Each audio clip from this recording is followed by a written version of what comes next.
Welcome, everybody, to my podcast, West of the Moon podcast. Today, I have two very special guests, Gabby and Tracy. These are my friends from my CE5 group. So I've been meeting up with the group. Where do I even start with CE5? What would you guys say? Like, how would we describe our group?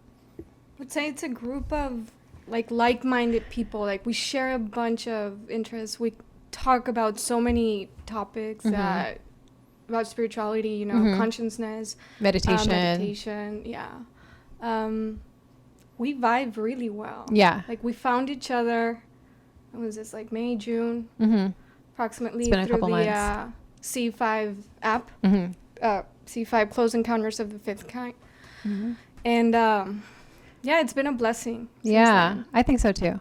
Yeah, it's crazy how quickly we blended so well, and so many things that we just had in common, and we just gravitated to each other.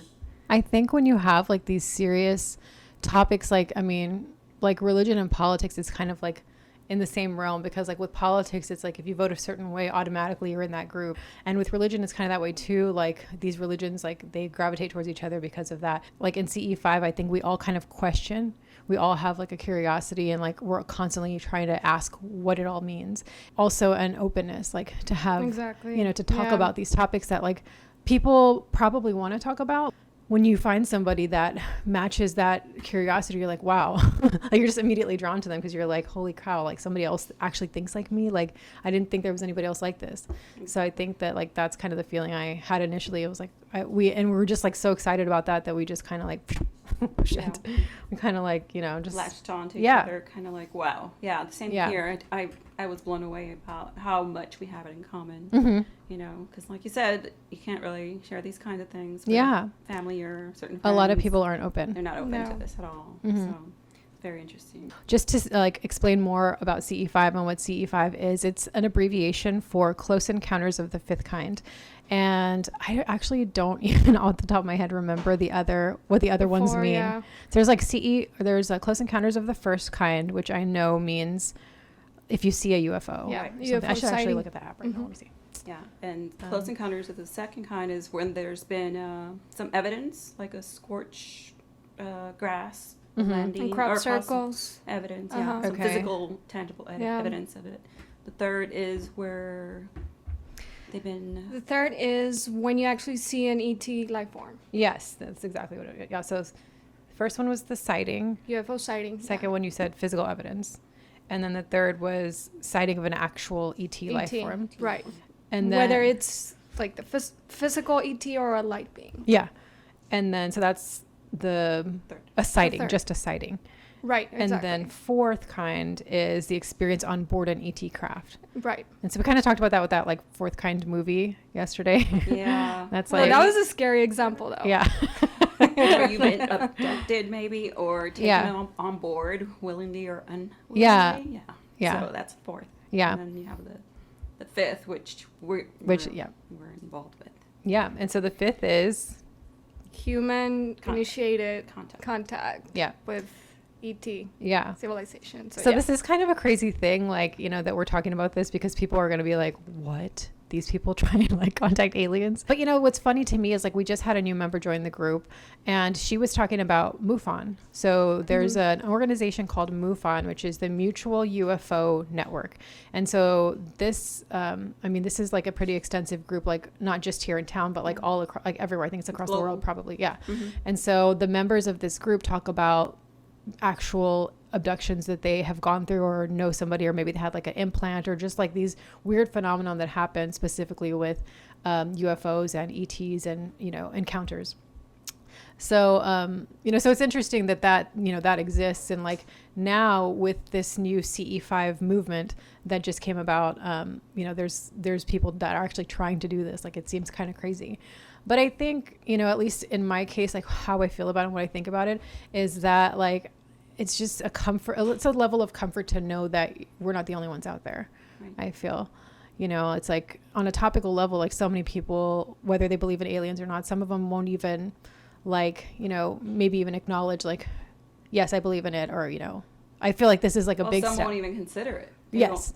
Some are so opposed and they just cannot wrap their minds around about Yeah. the possibility of even aliens existing. Yeah. So just to admit that there might be other Yeah. life forms other than human beings, Mm-hmm. which is really insane because, It's like, come on. I mean, our universe is so big. It's huge. It's so huge. It's impossible to not At least believe. question, you know? Yeah. At least I mean, really, ask. you would have to be very Yeah. selfish to think that we're the only ones Yeah. here and all this is just us. Right. And so many people, you know, don't. Like, I mean, and when I come across somebody like that, I wonder, like, why not? You know, like, I mean, I'm sure there's a valid, like, reason that person probably feels like that there's not aliens, but I don't know. I guess I feel like it comes from that curiosity, you know, of like wanting to explore what else is out there, what it all means, how we got here, like all of it, you know. But so with CE5, the human initiated contact, how I personally found out about it was I watched this movie, and I always watch like alien documentaries on like Netflix and stuff like that. And I actually had a friend recommend that I go to MUFON in San Antonio like a while back before all this pandemic stuff. And I never like really went and did it, but you know, I was always curious about it. But so the extent for me was always just watching movies. I was like, I watched movies and like I believed in them, but I didn't really like go further than that. But the movie that changed all that for me was Close Encounters of the Fifth Kind, which is like what CE5 means or why it's abbreviated that way. And so this movie, there's a person called Dr. Stephen Greer, for anybody who is listening to this that doesn't know what we're talking about. Dr. Stephen Greer is a UFOlogist, I guess would be the best way to describe it. He's originally, he's an emergency medicine doctor. Right. And he started getting involved with all this UFO stuff. And he, actually the CE5 documentary, it's the third one. Yeah. And then he has 2 other series and Unacknowledged. Mm-hmm. So this one, the CE5 came out this year, right? Mhm. It was It was 2020. released. Yeah. And is Sirius on Netflix? No, right? I know I Unacknowledged. know it's on Gaia. The Okay. Gaia application. Oh, it is? Okay. Yeah. And then... Not sure if it's on Netflix. Maybe it's on YouTube. That's the first one. I think it was released in 2013. Then the other one 2017. Mhm. And this one 2020. Mhm. But I think the second one you can find it on Amazon Prime. Where did Unacknowledged. you watch Unacknowleded, yeah. I watched it on I watched it on Netflix. Netflix. It was Yeah. Netflix? Yeah. Mhm. Well, Unacknowledged, yeah. But Sirius, I didn't know where that one was. But I didn't know it was on Gaia. I think first time I watched Sirius, I had to have watched it like illegally somehow, like on my Fire Yeah. Stick or something. Yeah. But Sirius was really good. I like that one because they talk about, I mean, just Dr. Stephen Greer has devoted his whole life to studying this. I mean, he had experiences since he was little. And what's amazing to me about him is that he was a trauma doctor and that he has like this hardcore science background. And it's just, and for me, when I think of science, you know, I think of course, like studying and physics and all that, but like medicine is like a tangible, like, you know, science. It's like a hands-on science. So it's like the fact that he was so like here on this planet, like helping these people, you know, humans in this way, and then now he's helping humans in an entirely different way. It's just really fascinating to me. And so when I saw that movie, at the end of the movie, I mean, the movie is fascinating. Like I really want to encourage anybody who's watching this to give yourself a second to, I mean, if you have the time, watch all three, but if not, at least watch the Close Encounters of the Fifth Kind documentary if you have a curiosity towards this type of topic. But so you go through the whole movie and you're just, I was blown away. And I was blown away at how much of a positive feeling I had towards human initiated contact, as crazy as it sounds, you know. I was blown away like that I had that feeling, and that at the end of the movie, they encourage you to download this application to your phone, and I think it's just even called like the CE5 app, I guess. CE5 Contact, I think is what it's called. Right. Uh-huh. So that's how I started, like, I downloaded the app, and I was like too shy to like reach out to people on the app. So I immediately went to Facebook and I joined a group called CE5 Initiative. And then like I saw a thread where you were on, and then I contacted you first. And then you were like, oh, we have this group chat on WhatsApp. And I guess you guys were already on there. And it was crazy because I remember like, and I tried to do CE5 on myself, but I was so scared. I was like, man, what if I really like contact something? Like, I don't know if I could do this. Like, I was like freaking out. Yeah. Like, this is the first time I ever really did any kind of UFO watching or anything like that. But then like when I met up with you guys and everybody was like so into it, I was like, okay, like I feel like I'm in a safe place. Like we all have like similar interests, and like, you know, we're all trying to like make the world a better place. Like really, like at the end of that movie, you get that feeling that we're trying to like get humanity sort of on the same brainwave, that, you know, we're all one human race, and potentially we could have like friends, you know, extraterrestrial friends out there. Yeah. So I don't know. That seems like really, really important to talk about and to like pass that message on to other people. A lot of people that come into this, I think it's a lot about how you've evolved through journeys in your life. It seems a lot of people that we've talked to have gone through dark nights of the soul, or tragic things or traumatic things within their life. And I think those kinds of people are people who are more open to this kind of stuff. It seems that their thoughts of life or how it was supposed to go were annihilated. So now they're having to go within because they've found that everything around them was not as they've been taught or told. So they're reaching deeper and having or being forced to find a deeper truth within themselves. And this is something that forces us to expand our consciousness and makes us look into trying to look beyond what we've been presented. You know, so a lot of people are starting to wake up and are, you know, realizing, no, there's much more. There's more to it. There's really much more. And it's something that's inherent within our DNA, I think. Yeah. That is waking us up to that fact. People are waking up somehow. And whatever that means to you, however you want to interpret that. But like you said, a lot of people are starting to relate to it, but they're just too... They're on the fence. Scared. They're on the fence to talk Take about it step. and say, yeah, I believe in that.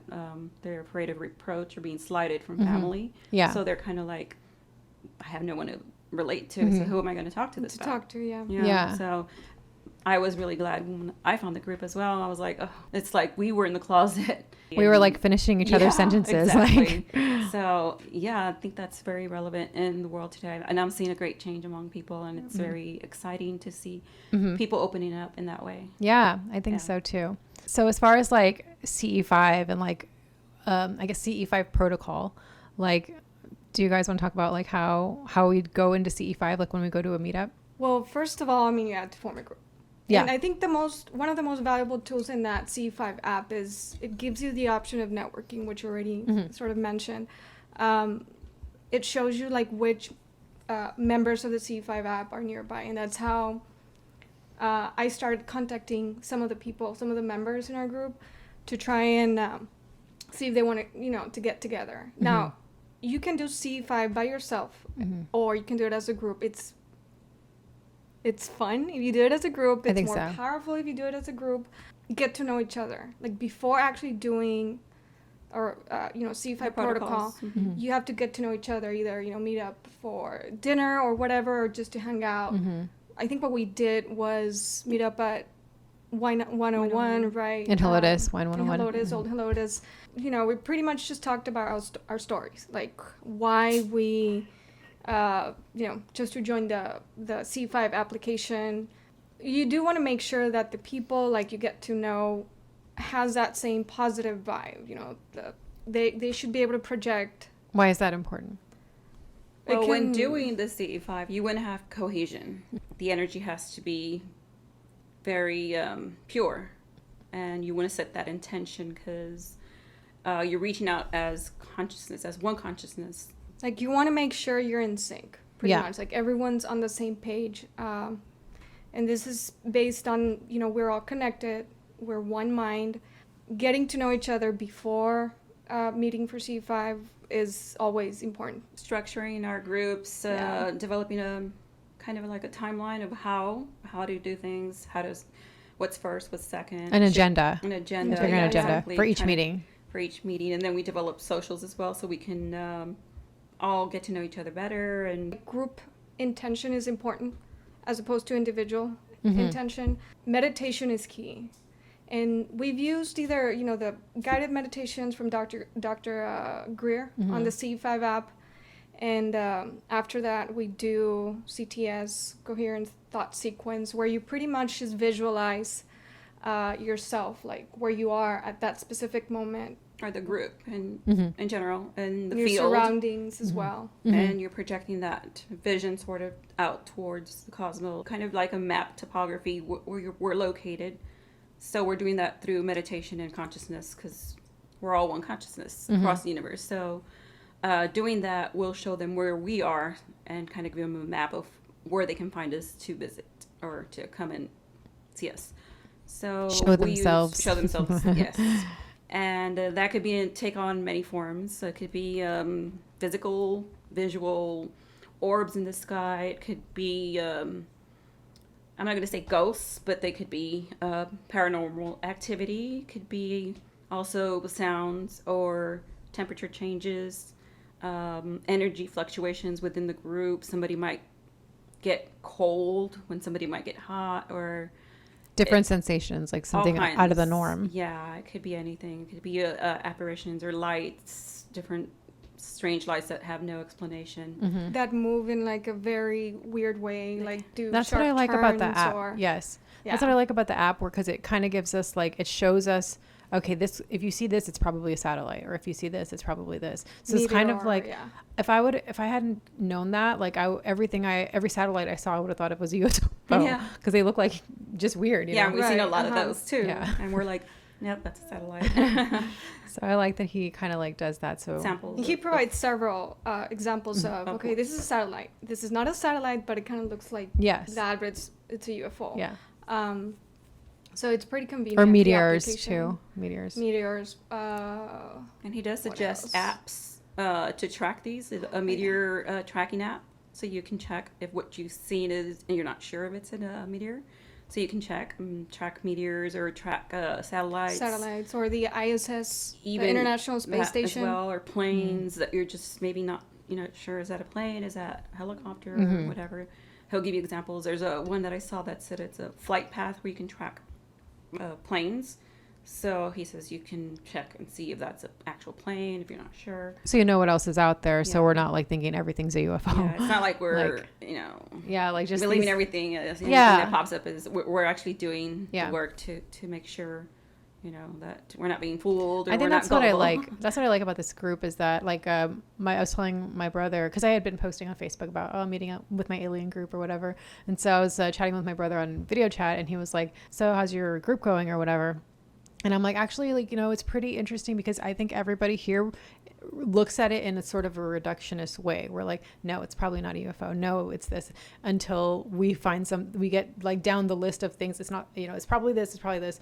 And then if we can't explain what it is, then we're like, okay, that's, yeah. Still left We don't know what open. that is. We're Yeah. not going to decide. We're just open-minded and Yeah. kind of hoping it is, but we're not saying it isn't. Mhm.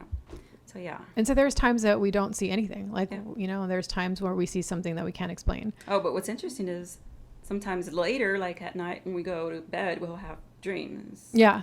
So they can come that way as well. Mm-hmm. They can come in visions, In dreams. the astral realm. Even in the drive home from the group session, we could see something. So Dr. Greer mentions that as well, to look out for that, because Yeah. it doesn't necessarily happen while we're doing it. It could happen Right. days later. But if you're like thinking about that phenomenon, you're like drawing it to you. Right. Like one of my friends was telling me, because he had a friend that went to the MUFON meetings here in town before all this stuff. And he was saying that like just talking to like the abductees, the people that claim that they were abducted, that you even start seeing weird stuff. Like he said that he would like see lights that he hadn't noticed before. Maybe he was looking for them, but he's like, yeah, like weird stuff starts to happen when you start discussing that stuff. Yeah, and, because like, you're are around it. cognizant, and I think it's always there. It's just Yeah. you never looked for it. Mhm. So it was like you can just get home at night, That's true. Yeah. go out from your car because you're tired. You don't even look up to the sky ever. Yeah. And Yeah. you're not even thinking of that. You're just thinking like, oh God, I got to do this again tomorrow. And I feel like those are the people that are like, I don't believe in aliens. Yeah, it's like, because they don't even have, They don't even look. they don't even try, Yeah. But once they're like forced to look into it, or they're like, wow, wait a minute, I never Yeah. thought of it that way. Exactly. They begin opening up, and they're like, Mhm. I'm noticing stuff Start to now that I had question. never imagined. So Mhm. it's really exciting. So some people who are dead set against it Yeah. will never. Of course. True skepticism means that you don't take something as an absolute truth, but you have an open mind. So you pretty much try and go over, okay, what are the, this possible, like the way we are when we're doing the CE5 Mhm. protocol. We don't jump into conclusions right away. We don't say, oh no, this is not for sure, or this is for sure. No, this has to be a UFO. There's times when we get like really excited and we're like, oh my God, that's it. Oh, but then Yeah. Yeah. so, I think it is. I mean, that's important to mention. We're very scientific about it. I mean, we have a physicist among us, right? Matt, yeah. And we need to be very disciplined in what we're looking at and what we believe. And I feel like we're studying. Like, it's like we're kind of like examining things and questioning things. So it's like, of course we want to see like what else is out there, but we're also going to like look at it from an objective lens. Yeah, take it with a grain of salt. Yeah.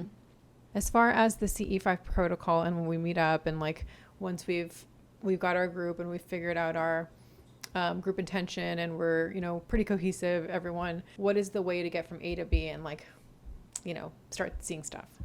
I think first, once everyone arrives at the location, we'll talk for a little bit, then we'll go outside, do our meditation, and then we'll either have a little ritual thing where we'll have our candles lit up, we'll have some sage, we'll burn sage, we'll kind of Incense as well. Incense. Crystals. And we'll have crystals and all kinds of stones and stuff. And I just want to say like why that's important is because it puts us in a frame of mind of meditation and peace. And we sit in a circle as well. Either we are sitting down or some of us are, you know, using a yoga mat or laying down as well. But it's important to be in a circle. And also to be able to get the view of the whole sky from everyone's perspective. Yeah, that's a good point. So Matt brought singing bowls as well. I mean, that's a pretty cool thing to do right before meditation, you know, or right before a CE5 protocol.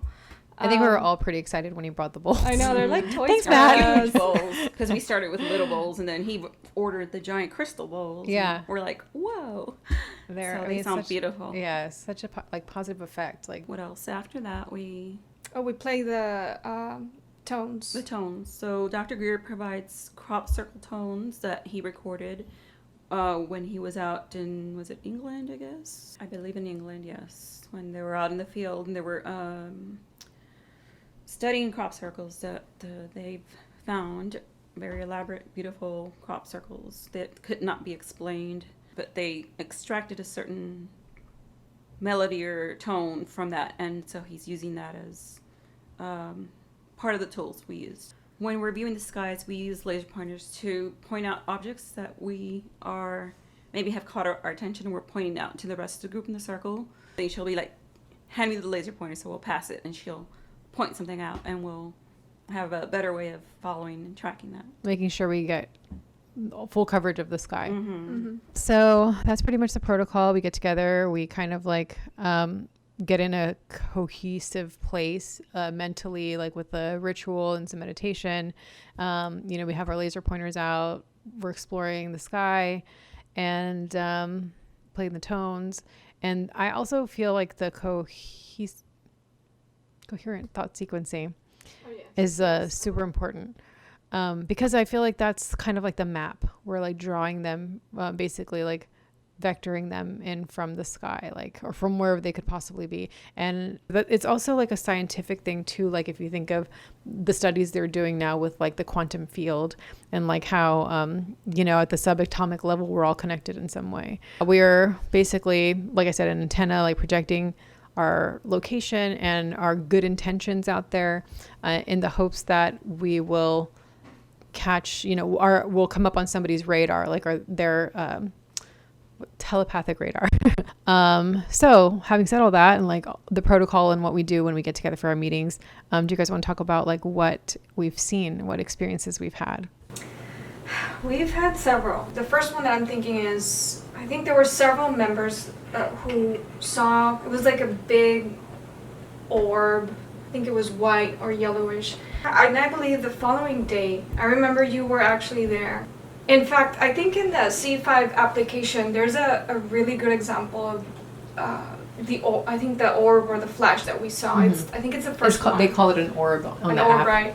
Yeah. And it was extremely bright. Yeah, power up. You saw. It was pretty bright. And you and Valerie were in your backyard, right? Well, the first time I saw it by myself. She was by herself, but like Matt, me, and Roger were at Roger's house. And we saw some. That was the first time I had ever seen anything like that ever in my life. So I was kind of like, holy shit, like this works. Yeah, I was like, I can't even believe this is happening, you know? And it was around the same area, right? Like it was a little bit more like northwest. And then, so when I was with you at your house, and it's funny because I was moving and I came to your house to pick up boxes, and we just happened to go outside because your dog had to go out. So we weren't even planning to. Not at all. To do we anything. Didn't meditate. Yeah. We were not even. I was just showing you, like, this is where I saw it. And then. And it was almost like right when you said it. Yeah. Well, not even seconds. I think it was like less than 2 seconds. We saw it. Right? Was it near the big? It was the one when when Valerie said, you kind of said unconsciously, come back or power up, and it did it. I said, if that's really you, if it's really y'all, let us know, or something like that. And it did. And and it flashed again, and so at that point we were just both kind of like, what the heck? Yeah. It was really super weird. Excited, I remember. Yeah. And I think about it now, and I try to, like, my mind is like also tries to rationalize it, like, what did I really see, because I'm like, okay, what could it possibly have been? But we had seen planes that night. We had seen, other things. But when I saw it with you, there were more flashes. Like, there were very bright flashes. And it was bright. Like yellow, white flashes, right? Yeah. I think that night I had typed in that I had woken up at 3 a.m, and I always peek out through the blinds. I don't know why. I just do that. It's a habit every time. Just to peek out because I'm in the second floor of my house, and I was just, I was looking at it. It did the same thing you guys described. I was like, oh wow. It kind of like something just like a star would just come into focus, and it powered up like for 1.5 or 2 seconds, and then it went back. Yeah. And it disappeared. Yeah. And I was like, what was that? It's so crazy. And so I feel like, just to clarify for people who probably think we're crazy, it's like, I think that it's natural inside of us to also kind of want to, like, not so much doubt, because I think we all believe that there's something else out there, but just to kind of like think, like, what else could it have been? Like, was it, but at some point you're just kind of like, no, that was weird. Yeah. Like, you got to accept, like, wow, there's no other explanation. Like, you try to rationalize. Some satellites, when they're moving, they're tracking, they'll catch the light from the sun, and they might glare, so it'll look similar. Yeah. But what we saw were nothing like that. If you think about how high it had to be in the sky for being so small, because you could see, because it would get bright and then like go. So it's like, to be that high and be that small and be that bright, it's just something that's, you can't, it's like, what was that? Yeah. And all of us having that same experience, the same view. Yeah. Who knows? It was within 24 hours, pretty much, So it's kind of crazy. And I think with, like, about Dr. Greer, and another reason why, like, I feel like there's so much validity to what he says is, of course, that he was, a trauma doctor, but it's like, he comes from a place of, like, I don't know, just the way that he explains it in the movie and all of his other movies. It's like, he explains it in a way that it's easy to understand. Where if you hear him speaking, you're not going to be like, oh, he's freaking crazy. Like, he doesn't know what he's talking about. He's just a UFO person. Like, he presents evidence as well. Yeah. He did come up with the Close Encounters Protocol of the Fifth Kind, but this is knowledge that's been used for ages. Like, tapping into the quantum field. To the quantum field, to the universal mind, the consciousness. That's been used by the Vedas, by the Upanishads, the Hindu religion. All these beliefs are all kind of uniting.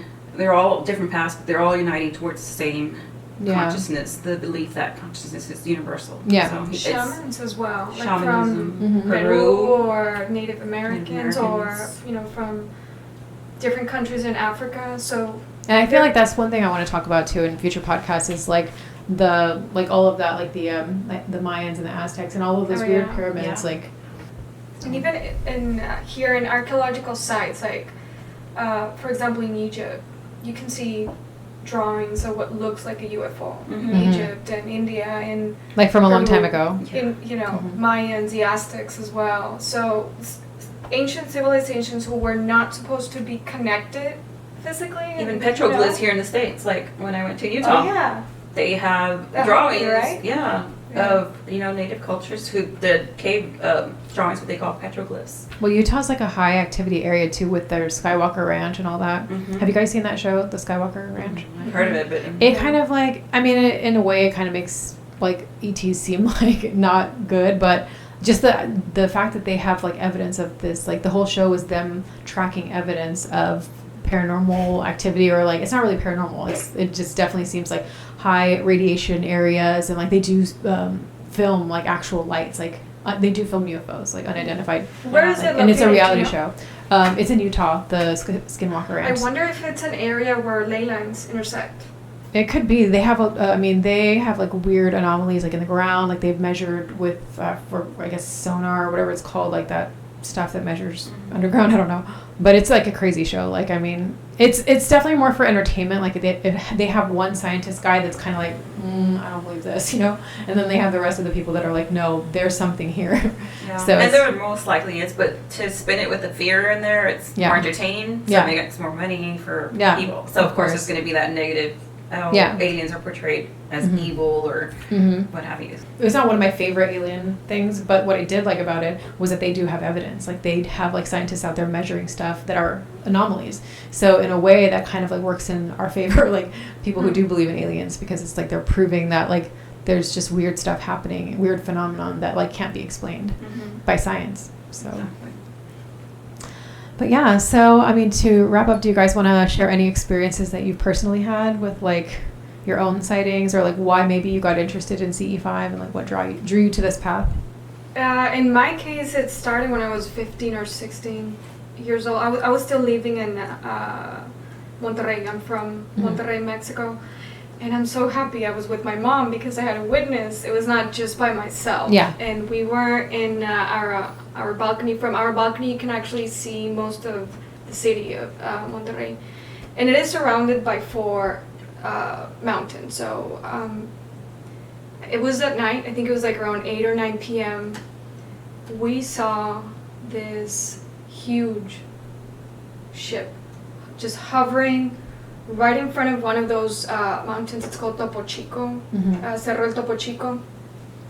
And I think it was probably the size of a football stadium. Like, it was very big. Like, imagine the Phoenix lights, but you could actually see, the outline of the ship. And it was hovering for 5 or 10 minutes, and then it just started moving towards the mountain where we used to live, which is Cerro de las Mitras. So we kept following it, but I was just so glad my mom was there. Was it making any noise? Or Wow. did No. you hear anything? No noise. No, it was, but I was really impressed because it was very big. And I have heard that in Monterrey you get to see a lot of UFOs.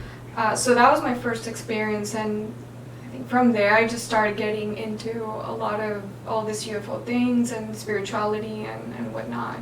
I've also had some other experiences, but not necessarily with other UFO sightings, but during deep meditation, like during astral projections, because that's another way you can have close encounters of Through either third kind, fourth kind, or the fifth kind. Like when you're in deep meditation and either you astral project or you don't, but you start seeing things.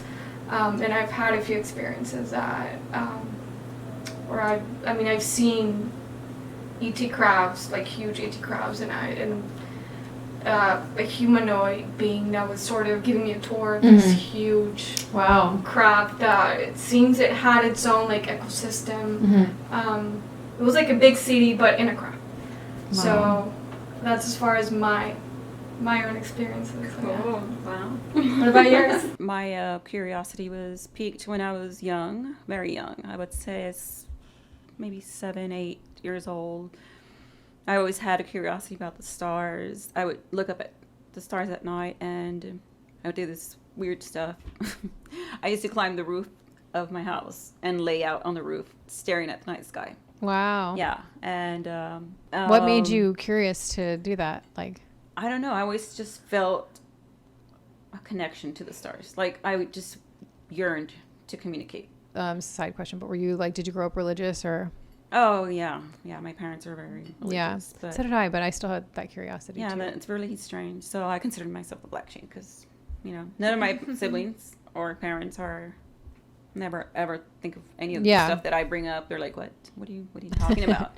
I've had astral projections like you've had. I didn't know they were called such. I didn't even know what they were until I started doing research, and I was like, wow, so I'm not crazy. It's like, it's called astral projecting, which there's really, a whole culture of people that have it. Yeah, I was like, oh my God, thank God. You know, it's like I could explain it. You know, it made sense. But one in particular was crazy. I woke up. I was outside walking in the grass, and I felt like I was almost hovering above it. And when I looked down, I wasn't even touching the grass. So then I started thinking, you know, I looked up at the sky, and then all of a sudden, like this, I shot up there like so fast. Supersonic speed, right? Yes, and I didn't even feel like I didn't feel like I was moving. I've never had that experience during an AP. Yeah, it's crazy. Yeah, it was scary. I would be probably scared. It was scary because I was here on Earth on grass, but I was like hovering, and I was like, that's weird because it feels so real. Yeah. Mm-hmm. And then I looked up, and instantly I was up there. Wow. Looking down at Earth, and I was like, oh my God, like where am I? What happened? You know? So I was really terrified. But then I looked up like around, and I was like really liking it. So I was like, oh wow, I wonder how far it could go. And instantly again, Earth just went, and I don't even know where. I was in space. I know that, but I didn't see Earth anymore. That is crazy. It was crazy. And then the next thing I remember is landing on a meteor, a huge meteor. Yeah. And within this meteor, there were caves, and I started walking in there, and I saw a ship. It was a silver, metallic, seamless, just like Greer describes it. Like a disc. A disc, a huge, giant disc. Wow. And I don't remember if it was a door or what it was, but it was open. So I walked into it. And when I walked in there were all these lights on a wall, but there weren't switches or anything. And I was looking around, and then I had this feeling like, they're coming back, you need to leave. And there was no one in there. Oh, wow. But I had a feeling someone was telling me, your higher self, you need maybe. to leave. Yeah. So instantly I just popped out back into space. And then I was traveling like super fast because everything was moving, and I was like, I couldn't stop, and I wanted to stop. And I just saw this machine where numbers were spinning like rapidly, spinning. Wow. Like I had some device, or I was using something. And not only was the time moving, but the years were going. Oh my goodness. The years were like centuries were passing fast, and I was like getting scared because I'm like, how am I going to get back? How am I going to get back? What's happening? Yeah. And I felt like I was flying. Like, so fast. It's so crazy. It was scary. That was scary, and I didn't know what to do. But as soon as I said, "Oh God, please, you know, I just want to go back," I was back in bed, and I was like, "What?" You know, and then I woke up the next morning. I'm like, "Was that real?" So your astral projections are on your own, or I mean, not on your own, but do you intend them, or do they just happen? I intend them sometimes, but they don't happen. So when I don't, they just happen. I think that's the case with the majority of the members in the group who have astral projections. It happens when you least expect it. Like, and if you're meditating and you are focusing on astral projecting, it doesn't happen. But then some, you know. I mean, it could. With practice, you're supposed to be able to intend it. Yeah, and be able to astral project, you know, whenever you wish. I've always had sleep paralysis, and for me, like, I mean, I would get the feelings of astral projection, like, you know, how you get like that numbness or whatever, like the fizzing, like, and then you like sometimes, like, you hear like a high pitch, and then like you can feel yourself floating up to the ceiling. But I think like I would block it out. Like I would like intentionally like not want to do it. So all I would have were sleep paralysis. So I wouldn't leave my body basically. And if I did, I wasn't intentional. And so I always had like weird experiences with sleep paralysis where I could perceive other entities or beings, transdimensional beings, like in sleep paralysis mode. Like it happened so much for me that like I was afraid of it for so long. Yeah. So, I mean, so long. And weird stuff. Like I've heard a growling animal. I heard somebody, like two people next to my bed, one person telling the other person, that's her name's Valerie. That is strange. I've had weird stuff. I've had dreams like that where there was a group of people at the corner of my room talking and saying, like pointing to me, like they're saying something. Like, that's her. Isn't it so and crazy? They're like talking. Oh my God, that's so weird. You guys are saying that. Why? That has happened to me as well. No way. There's like but there wasn't any fear. It was just like curiosity. Like what are y'all talking about? And exactly. Like, oh my God, what are these things? It's like I don't know if I was asleep or it was happening in real life. Well, you're conscious because in sleep paralysis you're conscious. You just can't move. Yeah, it's you know. Weird. Mm-hmm. So, it's so crazy. And like, I was afraid for so long, but once I stopped being afraid, I would start listening, like what's happening. Like they call it the old hag syndrome is what sleep paralysis is. So it's like a phenomenon that's been happening since like the, 1800s or like even before that, like people have had sleep paralysis forever. And they named it the old hag syndrome, like way back in the day, because people would feel like beings on them, choking them, or like scary stuff and like demons and stuff like that. So people were always scared. Me too. Sometimes there are like scary things happening. Like I have had the feeling of being choked before, like, but I attribute that to possibly like a lost soul or something, like somebody who can't find their way. Like, but then sometimes it's just like weird. Like, I don't know what they're talking about, like kind of thing. Now, after watching that documentary with like Stephen Greer, I feel like it all ties in together because it's in this other realm that, we can't perceive with, in waking hours. We can only see a sliver of the full light spectrum. Like, there's far infrared and far ultraviolet. So we only see a sliver within that spectrum. So there's things we can't see or sense. Yeah. That we don't even know it's there, so yeah. who knows? But anyway, you guys, well, thank you so much for coming on my podcast and thank you for inviting us. Sharing your stories. I'm so glad to have you guys and talk about CE5. And I don't know, like now that, we've been all hanging out so much, it's like y'all in the group and everybody is like so near and dear to my heart. Like I just love talking about this stuff and love doing this stuff. And it's so crazy because it's such a good vibe. Like for the most part, like everybody in the group is just so, generous with themselves, their time, and just so willing to share experience and share time and space. And I just love that. So thank you guys for coming on West of the Moon podcast. Okay. Thank you so much, Val. Yeah. Thank you. Thank you guys for watching, and I will see you guys next time. Thank you.